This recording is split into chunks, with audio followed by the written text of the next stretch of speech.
For today, we have the honor of speaking with Dr. Jeanne Tsai about the question regarding to what extent are emotions culturally shaped.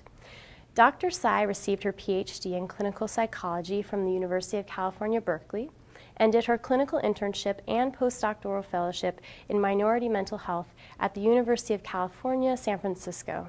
She's currently an associate professor of psychology at Stanford University and director of the Culture and Emotion Lab. Dr. Tsai's research focuses on how cultural ideas and practices shape our feelings, identities, and even mental health. She's highly regarded, especially for her work that we discussed today on affect valuation across cultures. She's received numerous awards, including a Young Investigator Award from the National Alliance for Research on Schizophrenia and Depression, an Early Career Award for Distinguished Contributions from the Asian American Psychological Association, and the Dean's Award for Distinguished Teaching from Stanford University. So I now turn to a very special Experts in Emotion interview with Dr. Jeanne Tsai. So welcome, Jeanne. Thanks for coming today and speaking. Oh, it's my pleasure. Thanks, Jeanne. So what I often like to ask people to sort of start is to ask them a little bit about where you first started in the study of emotion. Kind of how did it all begin for you? Well, I was an undergrad here at Stanford, and I was starting to take psychology classes because I was really interested in human behavior and understanding why people do the things they do. Yeah. And when I started taking the psychology classes, it became really clear to me that a lot of the models of human behavior that I was learning in class really didn't apply to my experience as, the child of Taiwanese immigrants. Yeah. And so, and one of the examples that I thought was the most surprising was descriptions of East Asians, and particularly Chinese, as stoic and inscrutable and as not having any emotion because my family was so emotional. And so when I was applying for graduate school, that's Bob Levinson at the University of California, Berkeley, was just starting to write a grant on ethnicity and emotion. And it just seemed like a really good place to start because emotions do have this universal quality to them, and we think that we can really read the emotions of other people, and it's really what unites us. And yet, at the same time, we talk a lot about cultural differences. And there wasn't really that much research on culture and emotion. Most of it was ethnographic, and so it seemed like a really good place to start. So that's why I was drawn to work on emotion. I mean, so since then, you've really paved the way for how we think about the way that culture does shape emotional responding. And especially, you're wide known for your groundbreaking research in understanding the link between culture and emotion through your theory, looking at affect valuation. And I wonder if you could tell us a little bit about the fundamental principles of what affect valuation is and how it shapes emotional responding cross-culturally. Yeah, sure. Well, the theory, affect valuation theory, really came from the work on culture and emotion that I was doing with Bob Levinson and then later with my graduate students, where we were really trying to understand how culture influences how we respond to different emotional events. And at the time, there wasn't really any debate that if you had some sort of event that meant something different across cultures, then you'd have a different emotional response. But the question at the time was, if you had an event that meant the same thing, would you see differences in physiology and behavior and subjective experience? And what we found, study after study, was that there were more cultural similarities than differences. And I was really surprised by that. Wow.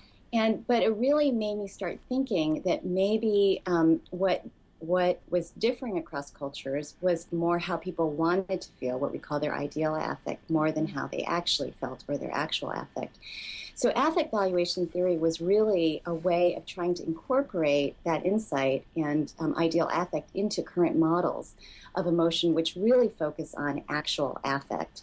And so the first premise is really just that how we want to feel, our ideal affect, differs from how we actually feel, our actual affect. And that might seem like really obvious, but what's just surprising is, as you know, in psychology, most of the research is really focused on actual affect. And so we just created measures, self-report measures, where we asked people, how much do you actually feel these states on average and how much you want to feel these states on average. And we find across a variety of different cultures that people consistently report wanting to feel more positive and less negative than they actually feel. And when we use much more complicated statistics, again, we sort of find that there are these differences between actual and ideal affect. So the sort of sad story is that even though there are some times where you feel how you really want to feel, most of the time you don't. So that's the first premise. And then that distinction really matters when it comes to thinking about how culture influences how we feel, because the second premise is that although culture influences how we want to feel and how we actually feel, it influences how we want to feel even more than how we actually feel. And again, we've done lots of studies that have shown this using a variety of methods. When we use self-report methods or more behavioral methods, we find that the cultural differences are larger for how people want to feel than how they actually feel. And most of those studies are comparing European American and Chinese samples. And what we find is that European Americans really value excitement, enthusiasm, what they call these high arousal positive states. More than in Chinese culture, where there's more of an emphasis on these low arousal positive states like calm, peacefulness, and serenity. And these cultural differences in ideal affect emerge even when you control for differences in actual affect. And oftentimes we don't find any differences in how much people actually feel these states. Wow. It's really more in how they want to feel these states. So we've also done studies where we look at widely distributed cultural products like magazine advertisements or children's storybooks. And again, we find that the content of these products really reflect these cultural differences in ideal affect. So American magazines have more excitement smiles and fewer calm smiles than Chinese magazines. We think then, this comes to the third premise of affect valuation theory, that ideal affect really plays an important role in our emotional lives. And again, this is one of these things where, because most of the work on emotion really focused on American context, it was sort of a given that everybody wanted to feel the same way. Yeah. But by doing this cultural analysis, it really revealed that people actually vary within and across cultures in how they want to feel, and that this plays itself out in what people do to feel good, whether you decide to go bungee jumping to feel good, decide to go to a yoga class or meditate. So we find that how people want to feel influences lots of different choices in their lives, like what kind of music they want to listen to, even what kinds of consumer products they use. If you choose a more calm and soothing lotion versus a more exciting and stimulating lotion. And it also influences things like what kind of physician you want to be your primary care physician, and what kinds of social partners you choose. So those are the three sort of premises of affect valuation theory.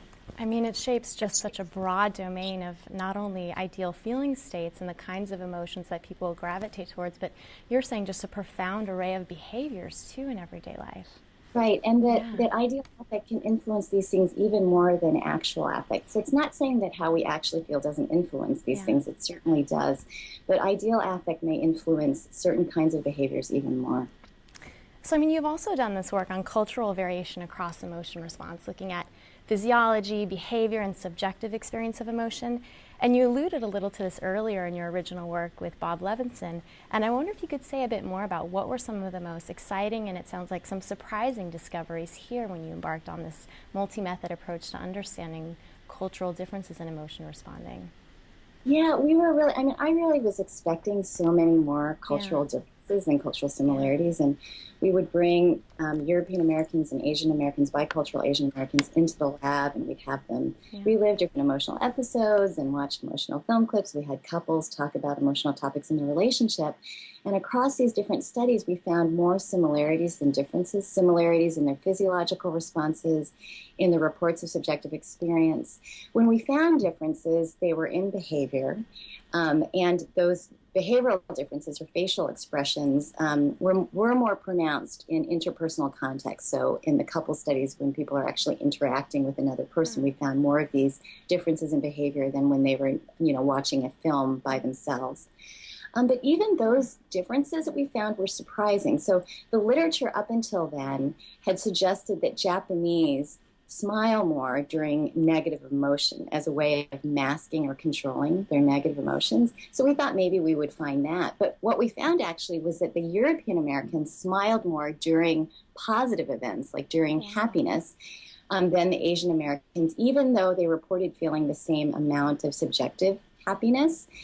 And we now understand this as, again, another manifestation of these cultural differences in ideal affect, that when you come from a culture that really encourages you to feel excited, a lot of times behaviorally what you're doing unconsciously is amplifying your positive emotions or amplifying your happiness. And this is what we found that our European Americans were doing in these studies of emotional responding.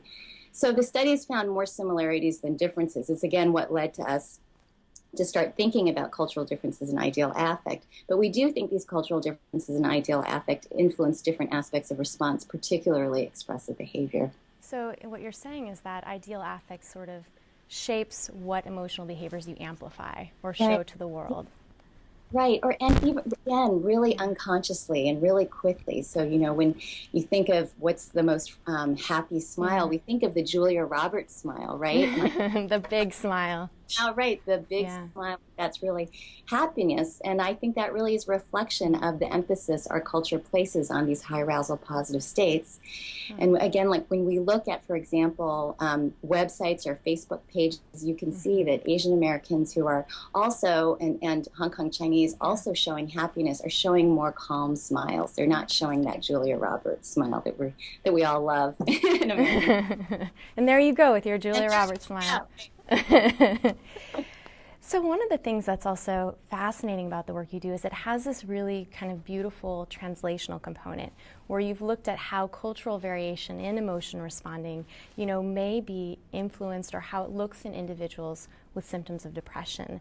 And I wonder if you could say a little bit about how different kinds of social, cultural contexts may shape the onset and course of this common, chronic, and really debilitating disorder for many people. Yeah, this was one of the reasons I was really interested in studying emotion, for the obvious clinical implications.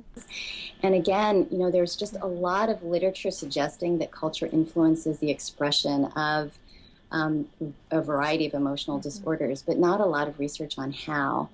And what I really think is true, and this is, the anthropologists have been arguing this for a while, that how we define depression and other forms of and other abnormal behavior really depends on how we define what's normal. And so in a series of studies with Yulia Chentsova-Dutton, we looked at the impact of depression on emotional functioning in European Americans and Asian Americans. And we replicated the common finding that for European Americans, who are depressed, depression dampens their emotional functioning, right? They show this flat affect. They're less likely to smile during an amusing film clip. But for Asian Americans, we actually see the opposite effect. Asian Americans actually amplify their emotional responses when they're depressed. Wow. So they cry more in response to a sad film clip. They smile more when they're watching an amusing film clip. And we think that this really illustrates how cultural norms of emotion play a role in the manifestation of depression. So European Americans are probably dampening because they can't adhere to the cultural ideal of expressing their high arousal positive affect, right? So being depressed means they're showing flattened or dampened responses. But for Asian Americans, their ideal really is to moderate their emotions, to try to get to this low arousal state. So when they can't do it, when they're depressed, they're actually showing a greater response. So I think that this work really suggests that even how we assess depression we have to take into consideration the cultural ideals and practices of the group that we're looking at, and that depression can manifest itself differently, looks different, depending on the cultural context or the cultural norms of the patient. And this obviously has implications for how we assess depression. We have some studies that show that American clinicians are more likely to call a non-depressed Asian American depressed because not showing that excitement that they're expecting that they're going to see in somebody who's not depressed. And so, we think that clinicians really need to take this into consideration when they're assessing depression and even when they're treating depression. So there's a lot of data that suggests that ethnic minorities and Asian Americans in particular don't adhere to, they don't continue with psychotherapy, and they don't adhere to a variety of psychiatric treatments. And in part that may be because the treatments that they're receiving are treatments that are trying to get them to this high arousal positive state, which isn't a state that they actually want to feel. So the data that I love the most that sort of come from your area of expertise are the data that suggests that, in American context, American bipolar patients are just notorious for not wanting to take their mood stabilizers. Right, right. And because it takes away the highs that they like. But in Hong Kong, the adherence rates for mood stabilizers are significantly higher. Almost everybody takes them among the bipolar patients. And again, I think it's because, we don't know for sure, but my theory about it is that it's because the mood stabilizers are taking them to that low arousal state that's valued by the culture. So culture can influence, even whether or not you adhere to particular treatments. That's amazing. I mean, and in the case of bipolar disorder, I know we've been talking about this in some of the work we're doing. I mean, that is one of the most significant barriers to treatment, is just having people accept what the treatment target is and adhering to medications or psychotherapy that's going to bring them down from that high arousal state. Right. Yeah. So it also suggests that maybe in therapy what we need to be doing is changing people's affective ideals, and that maybe that's a way to get them to adhere to treatment more. What you said also made me wonder, too, about how we track symptom change over time. So, you're talking about how in Asian American cultures there can be this amplification of even positive affectivity the more depressed they are. Yeah. So in many ways it seems that what they're manifesting is the opposite of the kinds of changes that are tracked in your typical sort of, Western American, treatment protocol, where we're looking for more amplified emotion expressions as a sign that depression is, going into remission, right? Right. Yeah. Exactly. Yeah. Wow. Yeah. I mean, so as someone who's an expert in so many things in this domain, from the kinds of emotions we want to feel, the kinds of emotions people manifest and experience coming from different cultural contexts, and also the way this shapes such important mental health outcomes as depression, when you think about what got you into emotion and all the work you've done, now you sort of turn towards the future horizon, sort of where do you see the future going in emotion? Sort of where's it headed next, in your opinion? Well, I think that one really exciting direction is that people are really assuming more of an interdisciplinary approach to emotion. I mean, they're really trying to bridge different areas. So I think of a lot of the work that is going on emotion and cancer, and in lots of different kinds of health settings. So I think that's really exciting. We're looking at emotions in the workplace. And I mean, there's always been some of that work now, but I think there's even more. It's being brought into the mainstream affective science work. But I think really the future has to be, and this obviously comes from my interest, to really think about how our cultural ideas and practices shape how we do the science of emotion, and what our assumptions are about emotion. Because if we really want to study human emotion, we really have to think about our sociocultural context. I mean, everybody is shaped by the dominant cultural ideas and practices in one way or another, and we can see that even in how we do the work on emotion. So, for example, in a lot of the work, we define positive emotion as high arousal positive states. It just makes sense, right? The people who are putting together the inventories are coming from American contexts and are unconsciously, defining states in a certain way that are a product of their culture. And so I think we really need to try to rethink some of our assumptions about emotion and affective processes that take into consideration other cultural ideas and practices. I think that's how we're going to really understand all the ins and outs of emotional life. So that's where I hope the future is going. So both interdisciplinarily and then I think in doing this work across cultures and taking into consideration cultural ideas and practices, I think we're going to be integrating even more across different levels of analysis. I think that's really exciting. And I love, too, the emphasis you're putting on context, right? That everyone comes from a different context, and culture is one of the most profound contexts that we live in, right? And we're conducting these studies many times acting as if people live in a vacuum and that everyone lives in the same vacuum, right? Exactly, right. Yeah. And I think the real question is, I mean, the interesting thing about human emotion is how flexible it is and how much it is shaped by our cultural context. So I'm really hoping that's where we're going to go next. I hope so, too. So then, often I'm sure people come to you and ask you about the future of emotion who are students, or maybe just the general public getting interested in emotion and wanting to learn more. So when you do have students or people in general who come to you and ask you for advice, What do you tell them for those who are thinking about embarking in this exciting, mysterious, and like you're saying, flexible world of emotion? Well, I think it's really exciting, all of the tools that we're developing to study different aspects of the emotion process or different affective phenomena. So I think it's important to learn as many tools as possible and to learn the models. But I also think it's important to think outside the box. And so at the same time that you're mastering these different techniques and mastering these different models, to really be open to a variety of different perspectives and to question, are these really the emotions that we should be studying? Are there other states that we could include in our studies that might reveal other interesting things about our emotional lives? So it's a combination of mastering existing tools and integrating them in new and interesting ways, but at the same time, sort of questioning them and always sort of pushing the envelope in terms of, what we include in our studies. That's what I would say to future students of emotion.